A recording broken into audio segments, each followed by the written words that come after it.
الحمد لله على إحسانه والشكر له على توفيقه وامتنانه، وأصلي وأسلم على سيدنا وحبيبنا محمد الداعي إلى رضوانه وعلى آله وأصحابه وإخوانه ومن تبعهم بإحسان إلى يوم الدين. برايان خوشكان، السلام عليكم ورحمة الله وبركاته. زۆر خۆشحاڵین کە ئەمڕۆ پێکەوە بتوانین باسێک دەربارەی بەختەوەری بکەین کە هەموو ئینسانێک بێڵە بە دوای بەختەوەریدا. هەموو کەسێک حەز دەکا ئاواتەخوازە خۆشترین ژیانی هەبێ. بەختەوەری کە بە پێناسە کورتەکەی ئەوەیە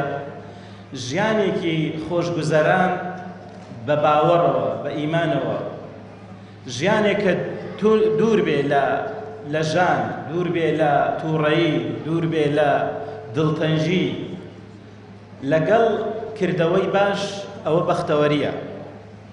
خوای گەورە لە قورئانی پیرۆزدا فەرموویەتی: من عمل صالحا من ذكر وأنثى فلنحيينه حياة طيبة ولنجزينهم أجرهم بأحسن ما كانوا يعملون. ژن و پیاو،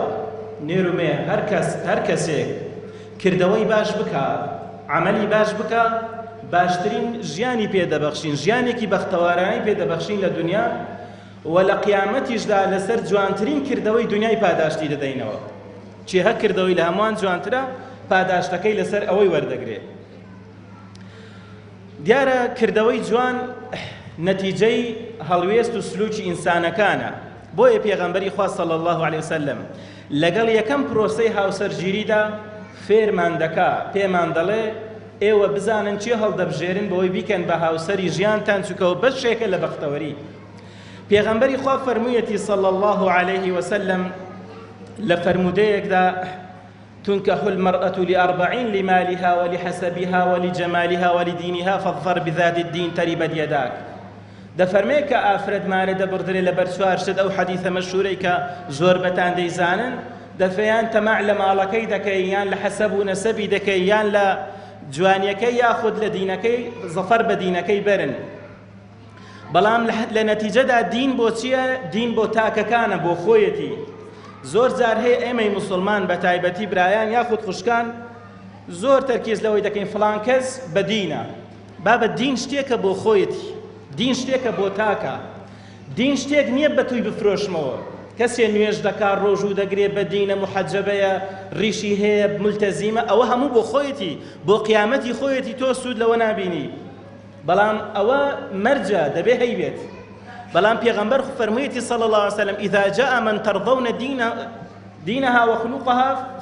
فزوجوه. ئەگەر کەسێک هات کە دین و ئەخلاقی هەبوو، ئەو جار بیدەنێن، نەک هەر دینەکە بەتەنیا. چونکە زۆر جار هەیە ئێمەی موسڵمان بەوە تێکەوتوین: وەڵا فڵان گەنجەمان دیوە لە مزگەوت، یەکسەر ئێمە کچەکە یا خوشکەکەی خۆمان داوەتێ، یان ئافرەتێکمان دیوە تەنها لەبەرەوەی محەجەبە بووە، ڕاستی قەی تەواومان پێی کردووە، کە ئەوە لە نەتیجەدا هەڵەیە. چونکە پێغەمبەر فەرموویەتی صلی الله عليه وسلم چۆن دینەکە تەماشا دەکەیت بێت تەماشای خولوقەکەشکەی. خولوق چییە؟ خولوق بریتیە لە طەبیعەتی خۆش. خولوق جەمعی خیلقەتی، یعنی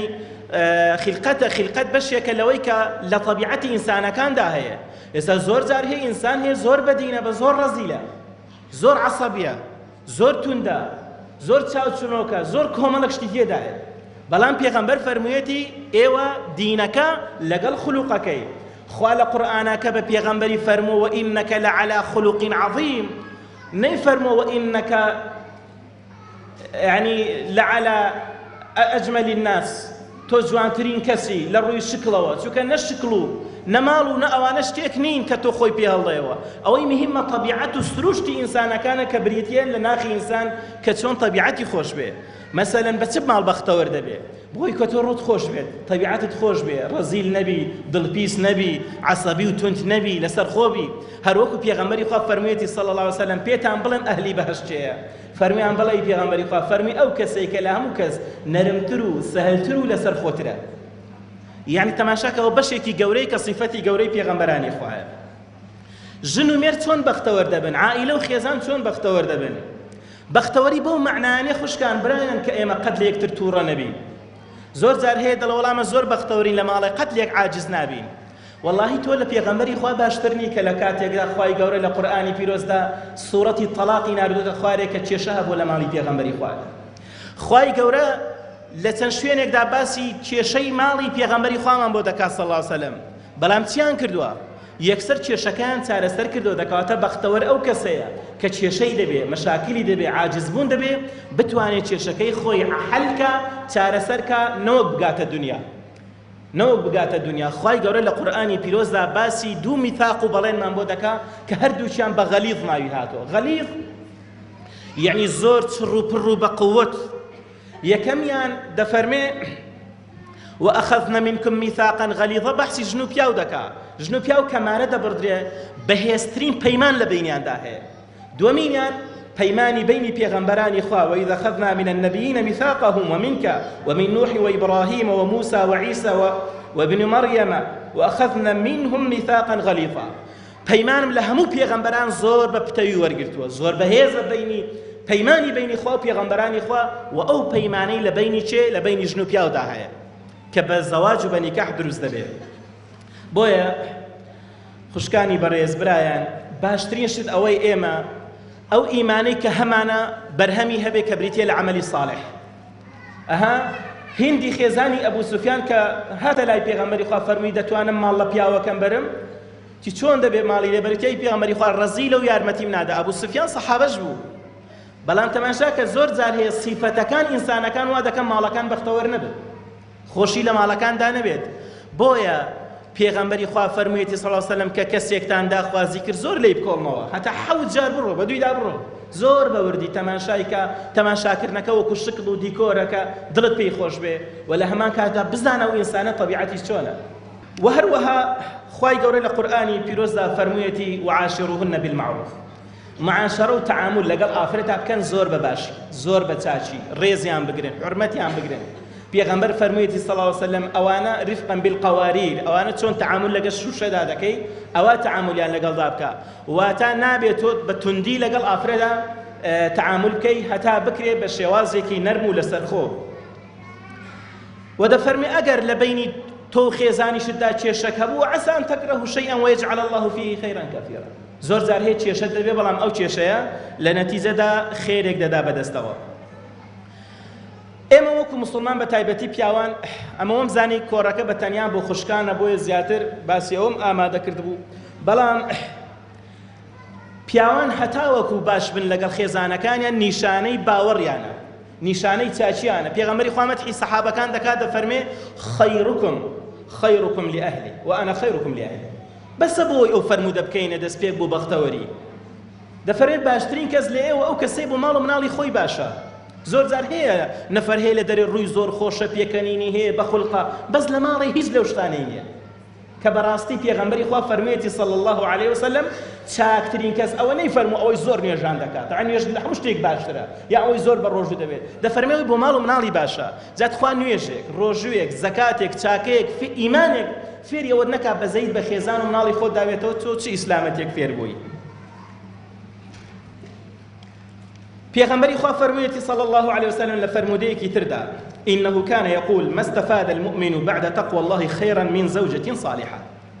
هیچ شتێک لە دوای تەقوا لە دوای ئیمان بەخوا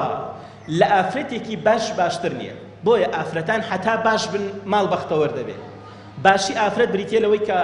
پێغەمبەری خوا صلی الله عليه وسلم فەرموویەتی نوێژەکانی بکە ئاگای لە ماڵی خۆی بێت و ڕۆژوەکانی بگرێت ئەوە لە کام دەرکەی بەهشتەوە بێ حەزی لێ دەچێتە بەهشتەوە بۆیە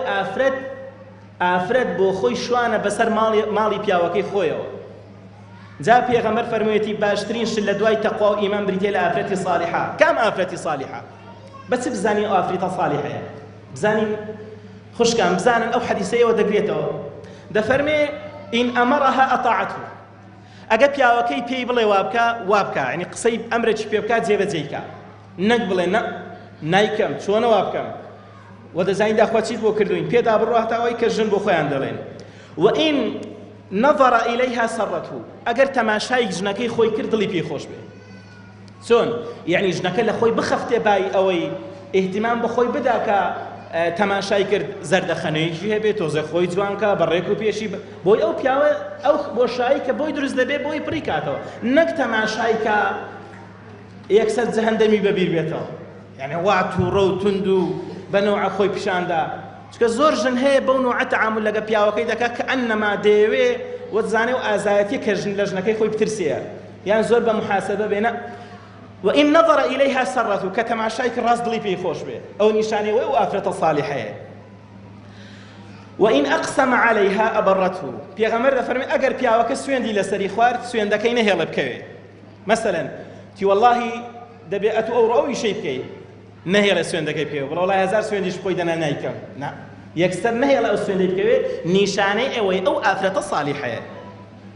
وإن غاب عنها نصحته في مالها ونفسها ئەگەر پیاوەکەی لە ماڵی نەبوو زۆر بەدڵسۆزانە خۆی دەبێتە گەورە لە ماڵەکەی دەپارێزێ و نەفس و حیای خۆی دەپارێزێ بەو شێوەی کە پیاوەکە لە ماڵەیە خۆشەویستان خۆی گەورە لە قورئانە ژن و مێردی تەشبیه کردو بە شتێکی زۆر عەجیب بە لیباس پیاوی کردوتە حیجاب تەشبیهی کردو بە حیجابی ئافرەت وهروها بپێچەوانەشەوە خوا دەفەرمێ هن لباس لكم وأنتم لباس لهن ژن قاتی بەری پیاوە پیاویش حیجابی بەری ئافرەتە بەو شێوەیە بۆ ئەوەندە ئەو تەشبیهەی کردووە خوای گەورە بۆ خوای پەروەردگار ئەو تەشبیهەی کردووە بۆ پەروەردگار هەستاوە لەناو ئەو هەموو شتە جوانانەدا تەشبیهی پیاوی کردووەکەوە حیجابی بەری ئافرەت بێت و لە هەمان کاتە ئافرەتیش قاتی بەری پیاو بێت بەو نوعە چونکن صفەتی ئەو قاتە چییە؟ دوو صفەتی جوانی هەیە یەکەم عیب و عارت دەشارێتەوە عیب عاری ئینسان بە لیباس دەشاردرێتەوە و بە هەمان شێوەش جوانیشت دەکەواتە بەختەوەری خێزان لەوەدایە پیاو خێزانەکەی خۆی جوانکە لە شوێنان زەمینەکە یعنی بچێ صفەتە ناشیرنەکانی بڵێ هەزار صفەتی جوانی هەیە ئەو وەسفی ناشیرنەکان بڵێ و هەروەها ئەگەر عیبێکی هەیە بۆی بشارێتەوە و ژنیش بەو شێوەیە ژنیش بۆ شێوەیە ئەگەر زانی پیاوەکەی خۆی هەتا پێی بکرێت صفاتە جوانەکانی باسکە هەتا پێی بکرێت صفاتە باشەکانی باسکە ئەگەر عیبێکی هەیە بۆی بشارێتەوە چووکە پێغەمبەری خوا فەرموویەتی صلی الله عليه وسلم إن من أعظم الأمانة عند الله يوم القيامة الرجل يفضي إلى امرأته وتفضي إليه ثم ينشر سرها گەورەترین ڕاز و نهێنی لەما بینی چدایە لەما بینی ژن و پیاودایە دەفەرمێ گەورەترین ئەمانەت لە بینی ژن و پیاودایە بۆیە کاتێککە نهێنی بینی ژن و پیاوێک ئاشکرا دەبێت سومعیان پێی دەچێت سومعیان پێی دەچێت کە ناوی دەدەن فەزیحە بۆ چونکە ئەو ژن و پیاوە هەموو سڕ و نهێنیەکان لە بەیندایە و گەورەترین خیانەت لە یەکتر دەکەن ئەگەر هەر ئێکێک لەوانە هەڵبستێ سڕێک کە بەینی خۆیانە بچێ بە خەڵکی کەی بڵێت نابێت بە تایبەتی ئەوانەی کە پەیوەندیان بە ژن و پیاوە هەیە خوای گەورە لە قورئانی پیرۆزدا دەفەرمێ من آياته أن خلق لكم من أنفسكم أزواجا لتسكنوا إليها وجعل بينكم مودة ورحمة إن في ذلك لآيات لقوم يتفكرون خوای گەورە دەفەرمێ لە نیشانە و بەڵگەکانی خوایە چی؟ أن خلق لكم من أنفسكم أزواجا لتسكنوا إليها خوای گەورە پیاوی لە جنسی ئافرەت دروست کردووە ئافرەتیشی لە جنسی پیاو دروست کردووە واتە هەردووکیان مرۆڤن بۆ لتسكنوا إليها بۆی بەختەوەر بن وجعل بينكم مودة ورحمة لبين جن و پیاودا هم مودة هەیە هم رحمة هەیە خوانەی فەرمە خۆشەویستی مەودە بە قوترە لە خۆشەویستی ودیەت و ئەو عیلاقەی بینی ژن و پیاو گەورەترە لە خۆشەویستی چۆن مەودە ئەوەیە تۆ کەسێکت خۆش دەوێت زۆر جار بەس ئامادەنی نهێنی خۆتی پێ بڵێ بەڵام ژنی خۆت خێزانی خۆت پیاوی خۆت خۆش دەوێت نهێنیەکانی خۆشتی پێ دەڵێ چەند خۆشە گوتویانە لە پشت هەموو پیاوێکی سەرکەوت و ئافرەتێکی باش هەیە ئەها پێغەمبەری خوا صلی الله علیه وسلم خەدیجەی خۆش دەوێت کە لە ئەشکەوتی حیرا وحی بۆ دێ یەکەم کەسێک لای دەژێڕێتەوە چێیە خەدیجەیە زۆر خۆشە پیاوێکە خەمی هەیە دێتەوە لای چێ باسیکە ڕاستە دەزانێ خێزانەکەی هیچی بەدەست نییە بەڵام کاتێک کە خێزانەکەی هەڵدەستێ دڵی پیاوەکەی دەداتەوە پیاوەکە ئەوە هیچ نییە و بۆ شێوەیە و خێری تێدایە پیاو زۆر ئەو قسەی پێخۆشە دائیمەن ئافرەتی ژیر ئەوەیە قسەی خۆش بۆ پیاوەکەی نەقڵکە نەک هەرگەیشتەوە ماڵە جارێ فەقیرە ئیسراحەتی نەکردووە شەڕی هەموو خزمانی بۆ بژێڕێتەوە مەشاکلی دنیای بێنێتە سەرسەری ئەوەندەی دێتەوە ماڵێژ نەتوانێت هەناسەیەک بە خۆشی هەڵکێشێ ئەگەر شتێکیش هەبێ بۆی گچکە کاتەوە پێی نەڵێ وجعل بينكم مودة ورحمة أو زار بزيش لبينيان دا هيا إنسان بي خوش خيزانكي لخوشترين وزع دابي لخوشترين جيان دابي